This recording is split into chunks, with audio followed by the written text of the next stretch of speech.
looking for something. A new way, a new understanding, a connection, some comfort. You've got questions, and Light on Living puts the spotlight on all the answers so you can shine. Lift and lighten the load of life's challenges and learn simple and easy ways to live a healthy, happy life. You'll gain insight and start to see things in a new way that motivates you. You're invited to hear new, see different, and feel more as Lisa shines the light on living. Oh my gosh, you have to move your child and everything then. Wow, look at you. You have 2 kids, 2 cats in a household. I just completely emptied out my house and drove across the country. Oh my God, that's amazing. You know what? I love that you brought your kitties. Were they okay in the car ride? They were cool. Oh, well, hello. I didn't even hear the music. Well, welcome everyone to Light on Living. I didn't hear the music, so you guys got to hear a sneak peek and in behind the scenes there. We'll just kickstart this again. So actually, yes, everybody, welcome to Light on Living. I'm Light Coach Lisa, helping to lighten the load of life's challenges. And as you might have just heard there are so many things that we can do to, they're not really challenges if we just have a different perspective and if we have assistance along the way. And funny enough that I was talking about, without knowing this exactly, about replanting and what if we were just to be replanted, plucked from our environment, whether by choice or conditions, and how would we, strengthen, and first of all, give the nutrients to that soul and strengthen our stem and our seed. And so here we go. Our guest, she just moved. And so this is going to be a part of the show because I think this shows a lot of strength. And I want to say not just courage, but an inner knowing and having an inner compass and trusting it no matter where, because you have those things. And she said something just before the show, and I have to say this, and I'm quoting her: everybody deserves to be conscious. That really struck me there. And her name's Courtni, and I'm going to tell you about her. But when Courtni said that everybody deserves to be conscious, this isn't just like only you over there, and if you get to over here, you can do that. And if you're a good person, you can do this. This is for everyone. And so I'm really excited. I want to introduce you to Courtni, and she is a conscious consultant who takes people into personal power through inner peace. Finding the Force is a step-by-step system uniting mind, body, and spirit. And that is a blend of traditional medicine and ceremony with Qigong and yoga. And when we say that, I really want to highlight that, finding the Force. And she's created a system. And I mean, there's a reason why she created the system, because she says she believes everybody deserves to be conscious. So welcome, Courtni, to the show. Hello. Hello, Lisa. I am so excited to be here with you. Thank you so much. Oh, yay. We had spoke about 2 months ago. You know what? It could be 3, it could be 1, but I know it was a while ago. And I cannot believe how, with the equinox is happening, like the feeling of time. But then we just mentioned, let's just jump right into this. Because I have to talk about it. So when we spoke 2 months ago or whatnot, you did not know you were moving. And then boom, all of a sudden, oh my gosh, you're living in Albuquerque. You moved to New Mexico. What happened? Well, I studied here for 10 years and built community here with my traditional Native American elder. And so it's not a foreign place to me, and it wasn't really a coincidence. So framing it that way, it's a little bit easier to understand how I could quickly decide to move. We have a huge community here of beautiful spiritual beings that we built together. I had a long residency because, it's a serious business, administering medicine and pouring sweat lodge and all of this, taken really, really seriously. So anyway, in the process of studying, we built community. And then when I was in New York and on the East Coast, it was difficult to stay in touch with my people as much as I wanted to. I did, branch out and learn and grow and met lots of amazing humans in New York. But I really wanted to be back home again. We call it the heart of the mother. So I just wanted to be a little bit closer to Big Mama's heartbeat. Oh, I love that, the heart of the matter. I've never actually thought about what that meant before. That's so neat. Heart of the matter. Huh. Yeah, that's actually interesting that you say that. I want to dive into that one. Two things: community, and I do recall that now when we first spoke. You are huge about community because you see the value of it, and you talked about Native Americans and how that they thrived in a community. That's how they were able to do so much and continue their journeys. And so when you mentioned about being in New York and there's some wonderful humans, I mean, it's difficult. And do you believe that it's a culture or the land or what makes it, why, I don't, not why can't, but why isn't there that community in New York and those kind of different places? Well, I mean, I think in New York and in the East Coast in general of the United States, there's more of a competitive feeling, right? And that's fine. You know, I refer back to Darwin, and everybody refers to Darwin, you know, survival of the fittest, right? Mm-hmm. And that's the big quote that people use. But what people are missing is that Darwin wrote another book at the end of his life and kind of, you know, recanted. And it talked about how through collaboration, cooperation, that's what made humans great. You know, it wasn't that we were bigger than the saber-toothed tiger or that we were faster. You know, there were things that were much bigger and much faster. The elements were harsh, and you know what I'm saying? Mm-hmm. We had to be smarter. And the way we did that was through consciousness and through love. You know, we took care of each other. And a certain part of our brain developed that dropped us into a different state of consciousness that the other creatures didn't have. So it's still the thing that sets us apart from the rest of nature is our ability to collaborate and to communicate in a certain way. So, yeah, I call that community, and I talk about unity consciousness a lot. So, yeah, what is it? Talk about that just for a second. Unity consciousness. I just want to sit on there for a second. Unity, like the uniting of, and then the consciousness. So in your little intro there, we talked about, you know, and a lot of people do think about, okay, mind, body, spirit. What does it mean? How does it feel when we truly have united all of those? Wow. Well, it's the goal of so many different systems to get you there. But sometimes people lack a map. So essentially what you do is you balance, you know, the body and the spirit. My elder taught me, the first thing he taught me, and he said the first thing you have to teach everyone is that you're human, right? So you have an aspect of you that's a quality of light, a hue of light, right? Yeah, and then there's man, which is the organic body, which is temporal and which is organic, and it's going to go back to the earth. So the dash that I put between hue and man is the mind, and that is what yoga is, for example. It means to yoke. So you're actually yoking the spirit into the body and uniting. And what it feels like is just this wonderful state of being where you get rid of the mental chatter. Another one of my favorite authors, Joseph Chilton Pierce, talked about rooftop chatter, roof brain chatter. And I think Miguel Ruiz calls it mitote, which is kind of like smack talk, the storyteller. So everybody's like talking in their head, and they have their little stories and their little worries. And as long as you're in that part of your brain, then you're not in your heart. And it is kind of one or the other. But when we quiet the mind and we're breathing deeply, I mean, all you have to do is just breathe deep to drop into a different state of consciousness.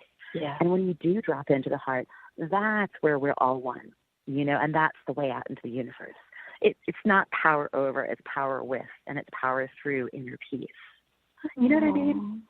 Everything you're saying feels so like hugging my soul. It's like all these little words and power through. Yeah, we don't want to power over. We want to power through and with it. And you're so right. That breath is so important that you can feel it. You literally immediately drop into a different place. And the breath, it does quiet the mind immediately. It's like a magical wand. It goes whoosh. You know? And everything you're offering right now. I want to go into, you said about the mind chatter. So we have a story. We have our worries. If we're sitting in there, then that's what we get. That's what we're living. But to go into, so you do a lot, like I'm thinking 10 years, sweat lodge and meditation. Does someone need to remove themselves from society to do that, or can you do it all together? I absolutely believe that you can do it all together. I think it's more challenging when you have the distractions of the modern world, right? Yeah. So, you know, we're talking about New York City versus New Mexico. And so this is like the really extreme examples of the two things. And I know a lot of people in New York who are very conscious, very, you know, beautiful, kind people. But for the most part, people are very much in competition. And they think that by getting one over on someone else, that they're getting somewhere. But the truth is we're all one on some level. And until we learn to cooperate, we're going to be stuck in kind of the basement level of consciousness and evolution. So I think it's important for people to learn how to do it in the urban environment. And that's why I was in New York, is I was trying to help people in that environment to really go within and let go of the outer trappings, you know, the materialistic stuff. And when you're judging yourself as being other than or someone being less than, then you immediately lose that heart space where you're extremely powerful. So it's interesting that real power comes from the heart and comes from kindness and peace. I find a lot more of that in New Mexico. There's a lot of poverty, but there's also a lot of culture, and there's a lot of kindness and love and community. People just think about things in a different way. Yes. Yeah. So it does lend itself towards consciousness, I would say. Yeah. I love that you said the word culture. It's funny because I feel like when I step into my home, my space that I've created, it is like I'm stepping into, let's say, New Mexico, you know, versus New York City outside, because I've really created that space, and it's very sacred to me. And when it's thrown, it affects my entire world. And I think that everybody, and I just, my gift, my prayer for everybody would to that they find a space that can allow them to go into that and create their own culture that cultivates that peace that they're needing to go on the journey. Now, you do some really cool stuff, and I would love for you to talk about these journeys, because you do retreats and the journey within that retreat and finding the force. And okay, so you can go from, so you're in a crazy, hectic world, and then you can go on a nice, calm breathing meditation for an hour or two. But then you also assist people and do, I can't remember the name. I think we're back on. Are we all good? All right. I'm here. I'm ready. Yeah. All right. Thank you so much. All right. And we're actually going to skip the commercial. So we're going to go straight through because we're on to something really big here. We're speaking with Courtni, and she's created Finding the Force with a whole step-by-step system. And what you shared there, first of all, is really valuable to me. I want to highlight this. People who are expecting the medicine to do the work, that they're in for a surprise, because we need to do the work first, and then we can go to the medicine to ask for further assistance and for, like you said, allowing a bigger perspective, maybe, or a deeper perspective, or a more loving perspective. And I love, hey, I've been to the Louvre. Oh my gosh. And you know what? First of all, it's so big. Like, you could spend days and days, and you can either, which was what happened to me. I was so overwhelmed. I was like, oh my God, get me out of here. But because I wasn't ready, because you know what, I think there's something that maybe I was looking for to hear this too. So I'm really appreciative of you, Courtni, for saying this. There's a lot of work that we need to do to have, you said, the set and the setting. And when somebody's, you were mentioning your clients have either had, they're suffering from post-traumatic stress disorder. They are dealing with some kind of strange illness that they just aren't sure of. Could you share with us, without, telling us who it is or whatnot, but what is one of those unexplained illnesses that you've helped that by finding the force and finding the peace that they've overcome? I'm going to go to something less mysterious than something unexplained. I've had dozens of people come to me that had, unidentifiable, incurable illnesses. But since I can't tell you what they were, it would be complicated to explain the symptoms. But what I can go to is, for example, diabetes. I've had several clients who were, having to take a lot of insulin. They were starting to get numbness and, lack of sensation in their extremities, which obviously, terrifies people, because that means that amputation is, coming close. So that's when they start to get desperate, and they say, oh my God, I would do anything to fix this disease. Mm-hmm. And, the people who are willing to get into a state of prayer and openness, then they end up on my doorstep somehow. So I've had half a dozen people with advanced diabetes who are completely off of insulin now. And it's miraculous that things like that can happen. I can't guarantee that it will happen for everyone, but these people were all people who were already changing their diet, who were already doing yoga, qigong, some of them going to sweat lodge and other types of ceremonies. And they came with this earnest desire. And that's what it really is when in your heart you're completely ready to heal, you will, you know? And it is a lot of work that we have to do on our own. But, you know, it's years and years we spend messing up our bodies and messing up our lives. And, you know, it's not going to happen overnight that you unravel all of those knots. But it's kind of like a tapestry. You know, we have to tease out those knots and reconnect the threads to make a more meaningful pattern, let's say. I love what you just said, that when you're ready to heal, you will. And I think that a lot of times we think we just want to heal. We do. Like, you know, say I mentioned this on our last show, I was having sciatica issues. And it's so funny because I often think, do I want, like, this is going a little bit psychosomatic and deep maybe, but I'm thinking, maybe I don't want it to heal, like, so, you know, unbeknownst to me kind of thing consciously, but because maybe the sciatica is actually keeping me from, maybe it's making me stay put in one place, you know what I mean, to deal with it and work with it. Like it's maybe it's grounding for me, you know, I don't know. But what I'm saying is that I love what you said, when you're ready to heal, you will. And a lot of people don't want to think that that they're in control and that they have the power to heal because they want something else to fix it outside of them. But that was really big what you said about when you are ready to heal. And ready, it means a lot. Ready means a lot of work. Ready means a lot of acknowledgement and tapping in and figuring out, like the tapestry you said. It's true. So I have a question about sweat lodges. Great. Okay, yeah, I can honestly say that I've never been in one because I absolutely hate sweating, but I know it's valuable and purposeful. What is this? I understand, like, let's talk about, like, just for detoxification purposes, great, I understand. But what is the shamanism kind of like, what is it for? Why would you do that? Okay, we have traditionally 3 different levels of sweat lodge. And the first level is a community building level. It's almost like an aspect of like a Native American church style thing. You know, like my organization doesn't have a religion. So I just want to say I'm part of the Church of the Spiritual Path. It's not a religion. So anything that I say that sounds religion-y, it's not. Okay. So, you know, we use it to build community, first of all. We use it to build a group mind. When we go into a sweat lodge, we're going back into the womb of Mother. And we all crawl into this circular space together. And traditionally, we bring in hot lava stones, and we call them grandmothers and grandfathers. And as we pour water onto those stones, and we're completely in the dark, then we absorb the wisdom of the ancient ones. And we're all in the dark, so we're not seeing each other anymore with our external senses, but we begin to feel each other with our hearts. And there's this vast open space that's developed. In that level of sweat lodge, it isn't very hot, and it's not so much about sweating as it is about the ceremony.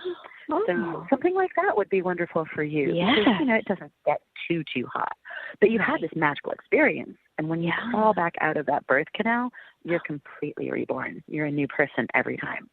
That is phenomenal. That is so beautiful. I actually felt all cozy warm thinking about it. We do feel cozy warm. Yeah. When you put on, like, I have these amazing slippers that my neighbor down the street, she knitted, and I'm just telling you, when I put them on, my foot feels like it's going in a womb. It's like, oh, it's so nice in there. but I love that you're saying about the wisdom. And now, so you pour the water, it creates steam on the hot lava stones, and that is symbolic of the grandmothers and grandfathers' wisdom that were, what is it, like, are we absorbing it or just gaining this clarity? Absolutely. I mean, gosh, it sounds like you know a lot about this. I mean, you're really nailing it. When we breathe in that air, then we're absorbing the wisdom of the ancient ones. Now, we found with modern science that there are charged ions that come off of those stones that are actually very healing. You know, like the kind of ions that you get off of a river or off of the ocean. So now we know that those particles are healing us at a different level as well. But we refer to it as the wisdom of the ancient ones. If you think about it, our planet in the beginning was kind of like a hot ball of lava. And, you know, there was this rain that would come down and the steam would go up. So it really does take us back to like the most primordial ancient ooze of what we are. Right. And how long would you do that for? Like, how long would that last for? It depends, but we always have 4 doors. So we measure it indoors. We measure it in 4 directions. So again, coming back to the medicine wheel, like we have an obsession, especially me. I have a complete obsession with the medicine wheel and the 4 directions. Yeah. So we have 4 rounds.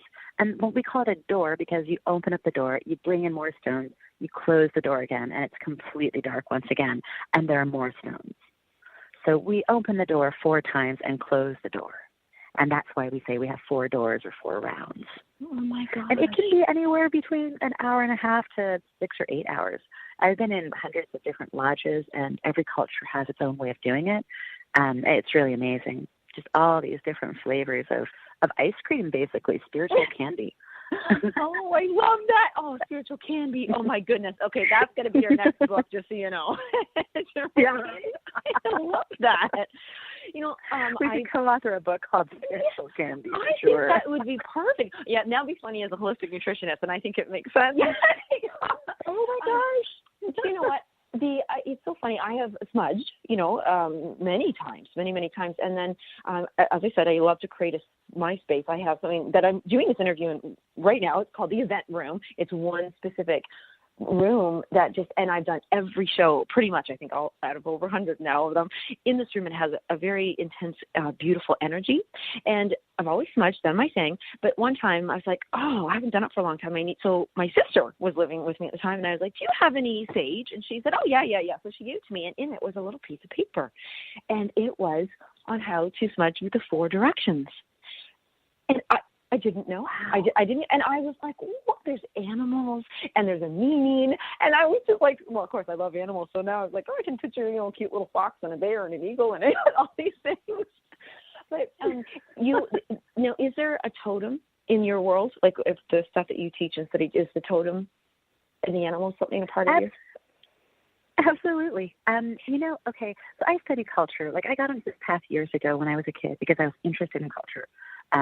My grandmother was Native American, but we had lost our culture because we were converted and conquered. And so I started looking at it in college, and I studied culture, and it turns out the culture is like the foundational piece of humanity, right? So I was like, wow, that's really fascinating. Like, how did the Native Americans deal with culture? And it turns out that it's all symbolic language. So spirit speaks in symbols, right? I'm really surprised when I hear people say that God came down and told them something, because I'm like, dang, God never spoke to me like that. Like, I always get messages that I have to, decode, right? And they're always symbolic. So it turns out that, all these different levels of our consciousness are working at a symbolic level. And the deepest levels, like in the unconscious, are purely symbolic. Like when you have a dream and you have to kind of decode it because it's symbolic. Well, so that's why we teach people about these totems, and we develop symbolic literacy. So see, for example, the east is the direction of the rising sun. So, for me at least, that means fire. It means new beginnings. It's the spring equinox. So that's the time when all the little plants are shooting up, and there's so much energy in the world. And that direction, the totem for me is the eagle. Oftentimes people talk about a flying serpent. Quetzalcoatl is the Mesoamerican version of that. So it just means if you connect with the essence of that animal, you take on its power. And also, it communicates things to you we call it making relations, but it's, in Western terminology, you would call it building symbolic language. And so then your unconscious and your conscious have a connection. Does that make sense? Yes, I love what you specifically said there. When you connect with an animal, the totem animal, you take on its power, its essence. That is actually huge to me, because there's so many people, as what you're saying, are struggling or dealing with or need to take a next step of something, but they need help, they need assistance, they need a guide. And to be able to take on that essence and that power that animal or whatever it is has, you have it. You're borrowing it. I love this term. I keep using borrowed belief. And the smoke, I guess, or whatever you're using with it, or whatever ceremonial piece you're using, helps to, so maybe solidify it or ground it with you or unify it? Yeah, absolutely. Power pieces are so important. And also doing the work, doing the research. So I take people around the medicine wheel, and we start in the east. So I'll say, okay, like think about your infancy and your early childhood. Think about spring. Think about fire and new beginnings and transformation. And then find an animal that represents that for you and do the research on it. Like, I want you to come back knowing everything about it. I want you to know, like, how it cares for its young, how it mates, what it eats, what's its habitat. You know what I'm saying? Like, really put yourself in the shoes of that animal. And when you give it that respect and you connect with it, you take on a certain power.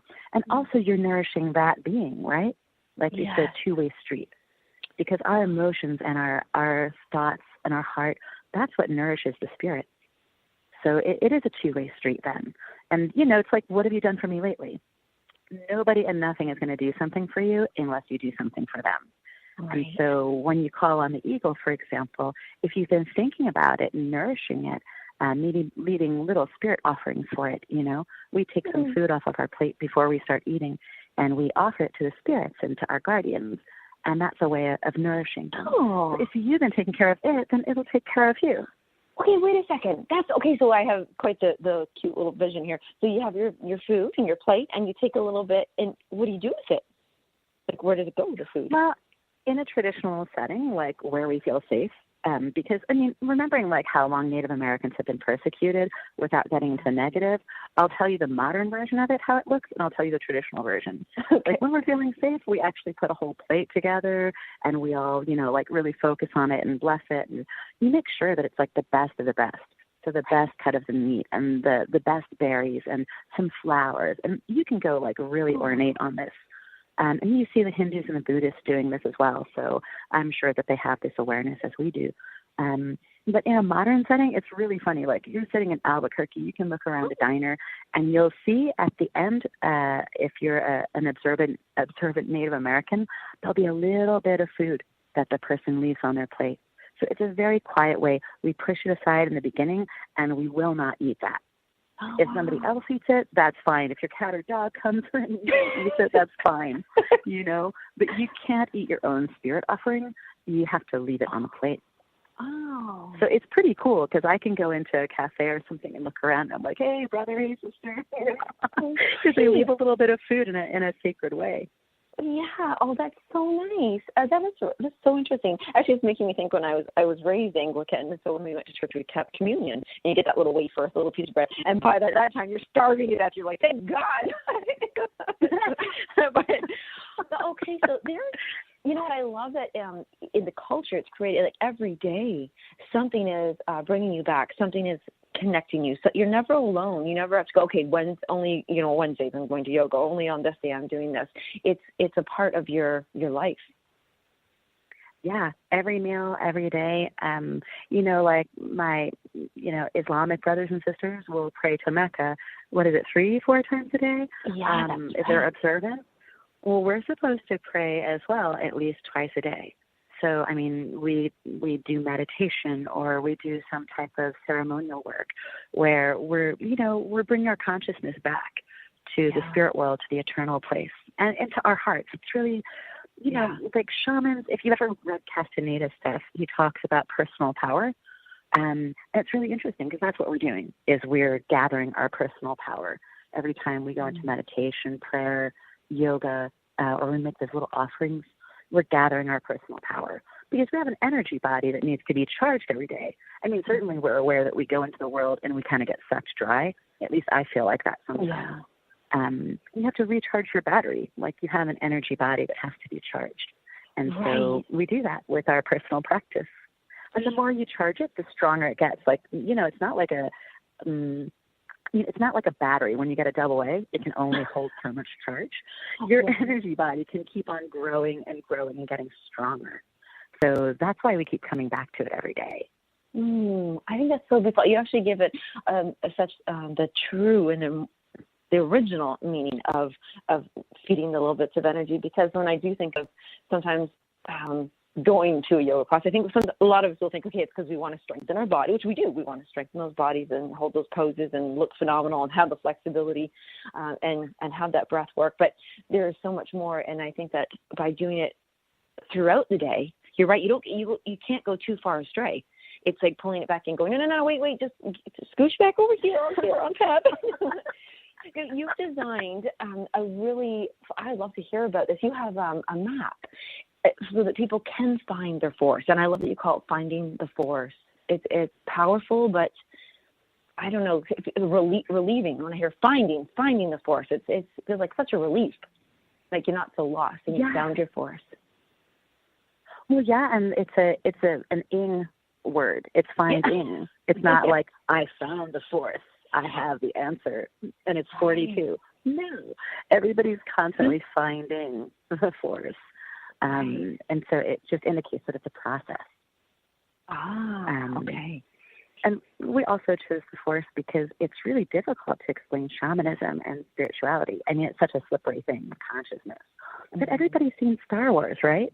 And I think like every human being, even as a young woman, I looked at Luke Skywalker and I looked at Obi-Wan and I was like, oh man, I want to be like them.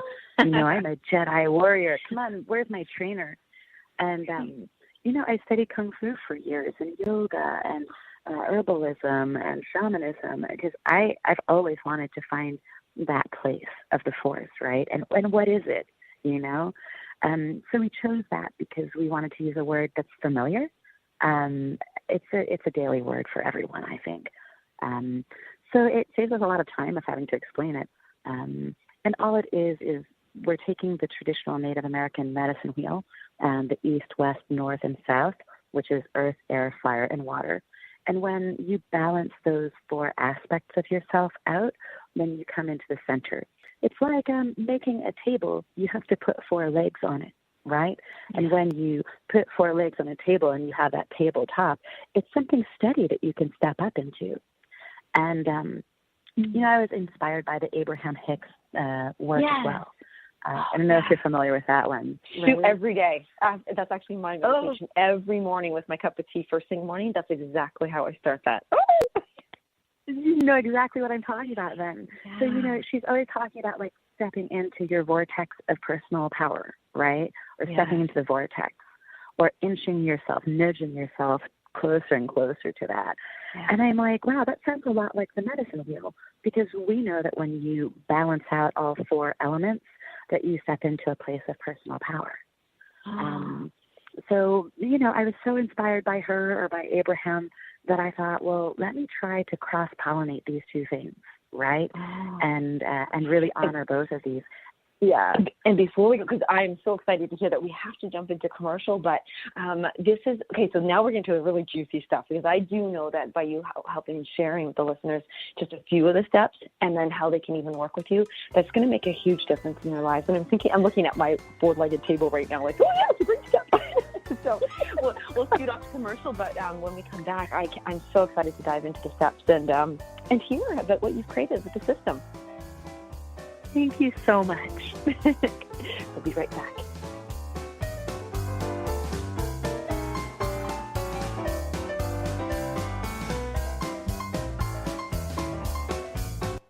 The best of holistic, spiritual, and conscious world.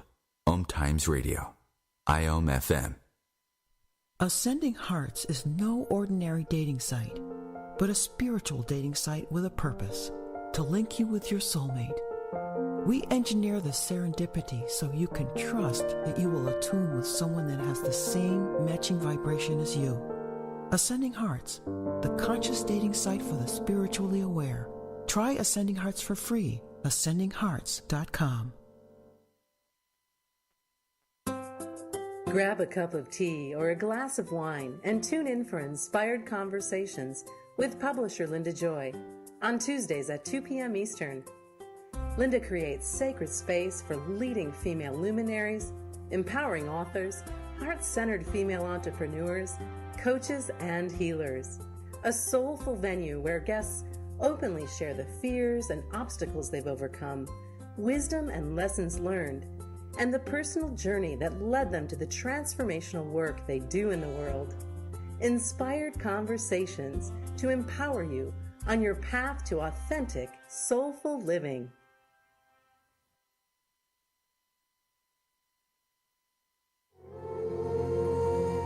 Hi, this is recording artist and composer Yuval Ran, inviting you to a voyage through the chakras, a new double album of guided meditations to transform your life, a sublime musical medicine for nourishing inner peace and reaching to your higher virtues.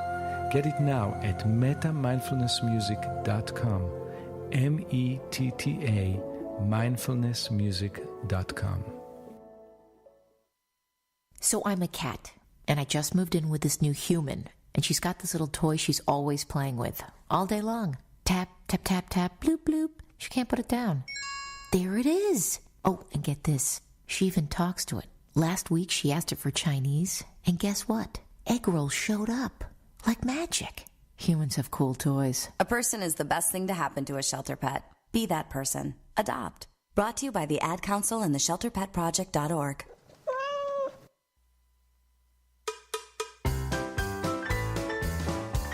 It's like very science and shamanism.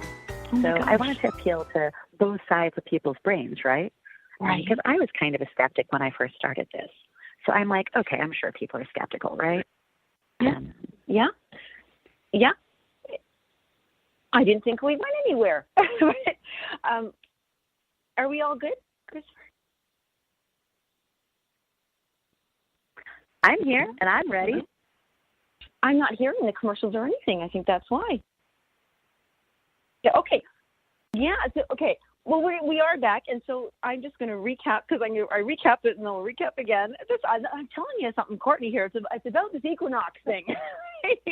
I know. It's crazy. Wow. Yeah, it's so crazy. Well, we can roll with it. Yes, we absolutely can. And I just want to remind everybody, because I was going to repeat this anyways. I thank you so much, first of all. That is quite the gift that you've just made. That your oath was a gift. And so everybody, listeners, we were saying how she's taken an oath back when she started everything, Courtney, not she, that she would make this manual free because your oath is to give and give and give. So I want to first of all say thank you. And I want to go get the manual. So it's at findingtheforce.com. And then you guys can go get this free PDF. It's about a 15-page manual, and she has joined shamanism with science. I think that's so cool. And it's free. Yeah. And you can start anywhere. I think, I'm going to do that today, in fact, actually, because this is so interesting to me, and it feels so good, and it feels so relatable, and I can understand it.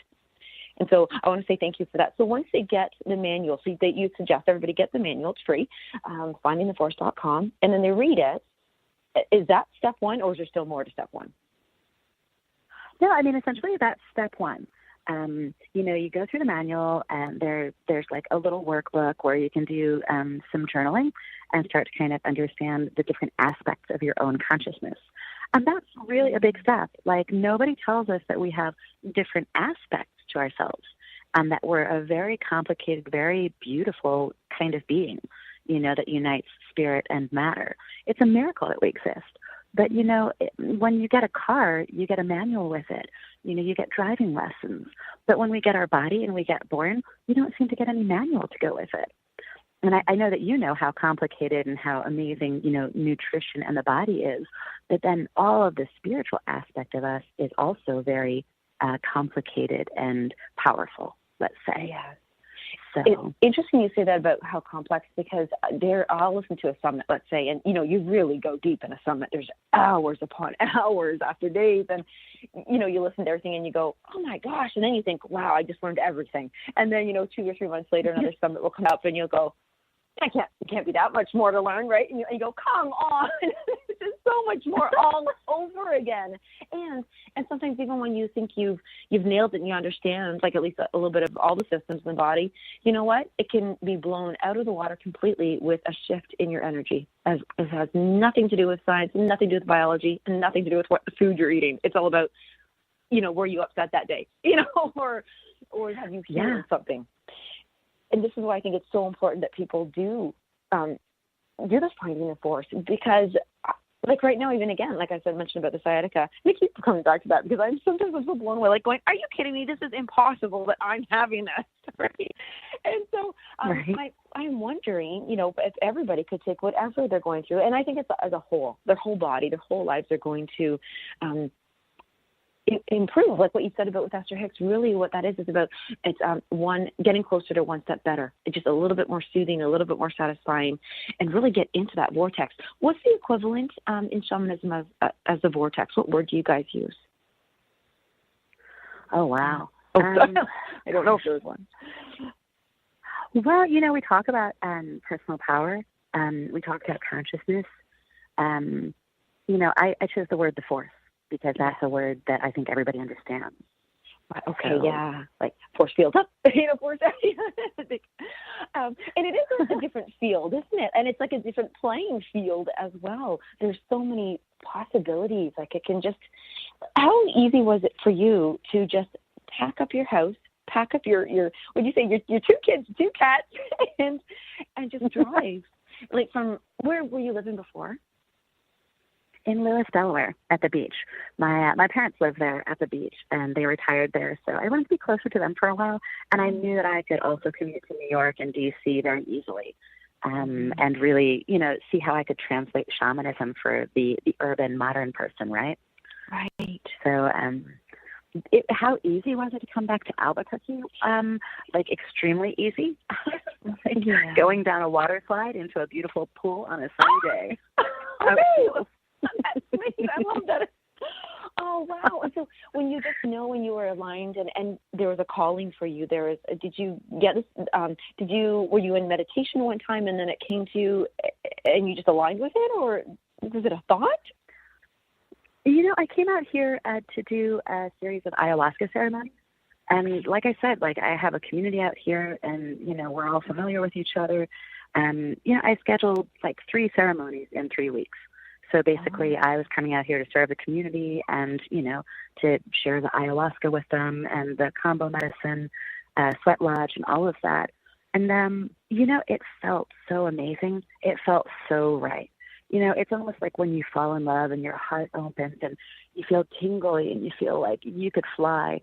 And it was so easy to be in ceremony with my community out here. In New York, I constantly felt like it was an uphill battle.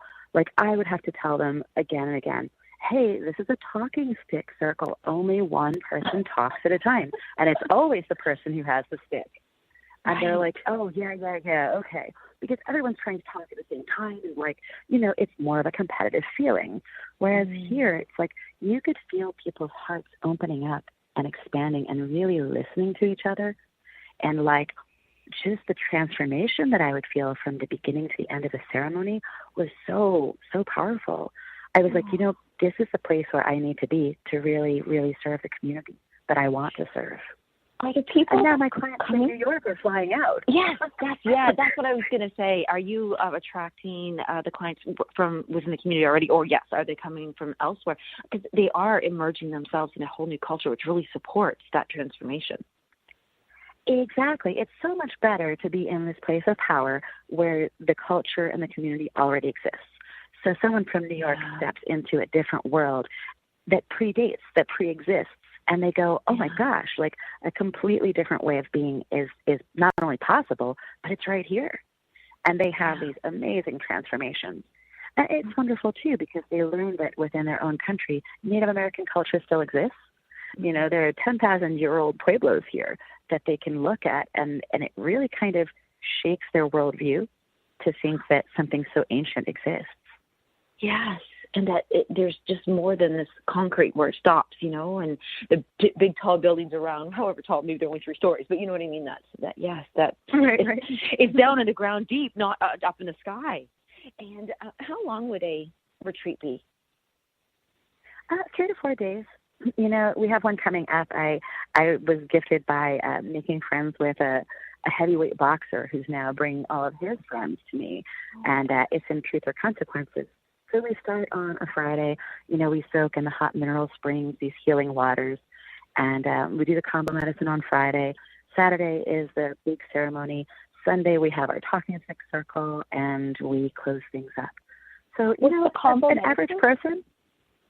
Oh, that's the frog medicine. Frog? That one is frog. Yeah.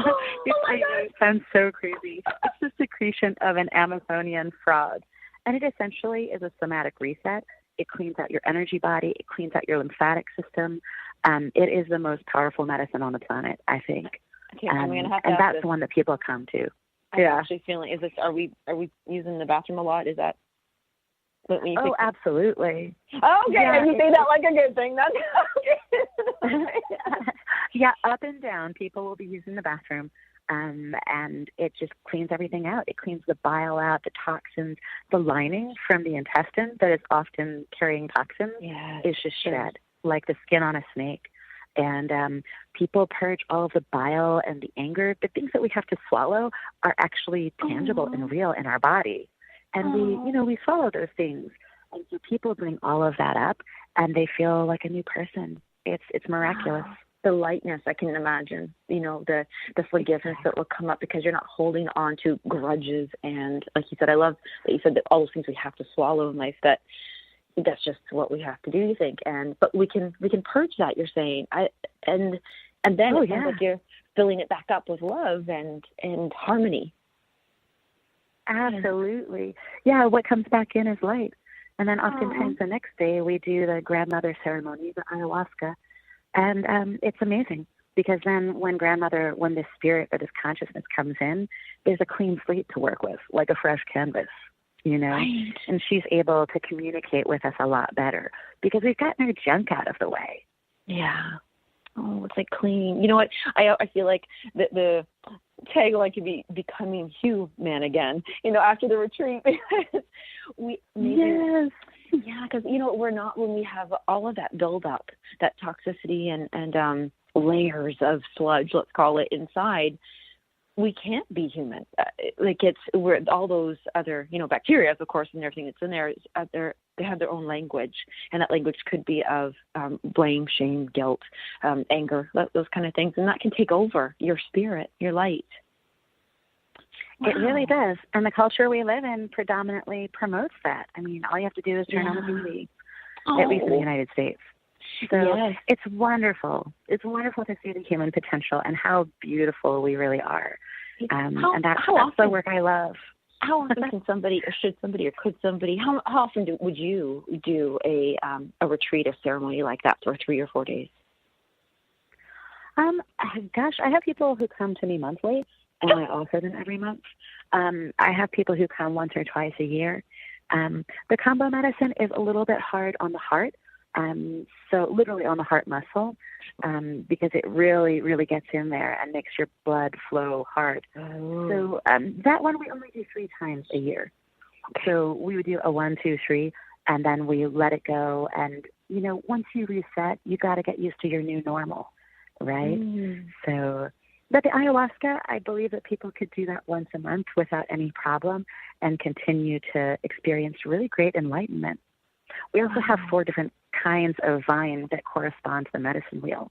So there's a yellow vine, a red vine, a black vine, and a white vine. And each one of those appeals to a different level or layer of consciousness. Does that make sense? Oh, yeah. Yellow, red, black, or white. And so you got your levels. And do you allow them to kind of be guided to which color of vine? After they've gone through the entire medicine wheel and done all 4, then I allow them to pop into a ceremony and choose. Because we rotate. Like one ceremony will be all yellow vine or all red vine. And so like during my time in Albuquerque in August, we went yellow, then we went white, then black, and now we'll be doing red soon. So there were like 10 people who followed me through that whole step series. And now they'll be free to just jump into anything. Wow. But you have to put the 4 legs on the table. Yes, I love that. That's actually okay. Our time is gonna run out so fast. Like we still have a couple minutes, but I just can't even believe that we're nearing like literally the last few minutes. I wanted to just invite everybody to reach out to you. So where would the best place be to find you? You can find me on Meetup at Flowering Vine Clan or at Finding the Force on Meetup. You can also go to findingtheforce.com and download the manual and get on the mailing list. I'm constantly developing the mailing list so that I'm sending out meaningful messages and, giving people updates on ceremony. So, that's a great way to stay in touch. If you want to get in touch with me personally, you can do urbanshamin@gmail.com. It's urban, URBAN, and then shamin, SHAMIN, at Gmail. What's the shamin versus, is that the girl version of the shaman? It is. I'm a girl. I'm a woman. I don't need man in my title, so I'm shamin instead of shaman. Oh, my goodness. I know, it's terrible. But there's so many little things that are like man-dominated in our world. And I just want there to be a balance and a consciousness that, women are powerful and important. Right. I love that. And, I think that's helpful because, as boys are going into men, they can respect and love the woman for herself and love himself for what he is too, and not have to overpower, or power over, what you were saying. And, oh my goodness, in our last final minute, I'm going to have a part 2 here. But in our last moment, is there something that you would want to? I know we got through literally step 1, but that's a great place. Everybody can do that. I want them to go there. But in the last 30 seconds, is there something that you would like to share with a final message? I'd like to share that everybody has the power to change their mind. You can always change your mind. And the easiest way to change your mind is by just taking a deep breath and stop and just honor yourself and honor other people. The stuff that you think is outer and separate is really a part of you. We're really all one on so many different levels. So, strive for inner peace and strive to change your mind towards love and kindness. How beautiful. Everything that you've shared with us has been so beautiful today. I want to say a huge thank you to Courtni, everybody out there. That's Courtni with an I. And I can't wait. I hope you will come back again because I think there's so much more. And I just want to say a huge thank you. Oh, thank you so much. I'm really honored. It's been wonderful. Aw. Okay, well, everybody, please tune back in and listen to us every single week. Light on Living. It's Lisa Berry here. And please go check out findingtheforce.com. Get on the list and download your free PDF step guide there. Okay, we'll talk to you guys soon. Bye, everyone.